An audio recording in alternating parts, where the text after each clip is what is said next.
5th of আগস্টের পরে বৈষম্য বিরোধী আন্দোলনের সাথে সংশ্লিষ্ট বেশ কিছু মামলা হয়েছে, যেগুলো গণহত্যার মামলা এবং আওয়ামী ফ্যাসিবাদী বিভিন্ন মানবতাবিরোধী অপরাধের মামলা। এখানে আমরা তাদের কাছে তালিকা চেয়েছি জেলা পর্যায়ে, যে জেলাওয়ারি কতগুলো মামলা সেরকম দাখিল হয়েছে। এগুলো রিমোট ডিস্ট্রিক্টগুলোতে হয়তো কম, কিন্তু মহানগরগুলোতে সংখ্যা একটু বেশি। তাতে আমরা যাচাই বাছাই করে দেখব, যাতে আপনারা সবাই জানেন অনেক মামলার মধ্যে হাজার হাজার লোককে আসামি করা হয়েছে।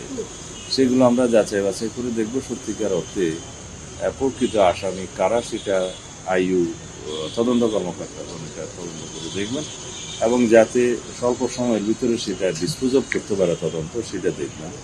আর যাদেরকে উদ্দেশ্যপ্রণোদিতভাবে মামলায় অন্তর্ভুক্ত করা হয়েছে তাদেরকে যাতে নিষ্কৃতি দেয়, সেই সুপারিশটা আমরা করেছি। তবে এটা আইনানুগভাবেই হবে।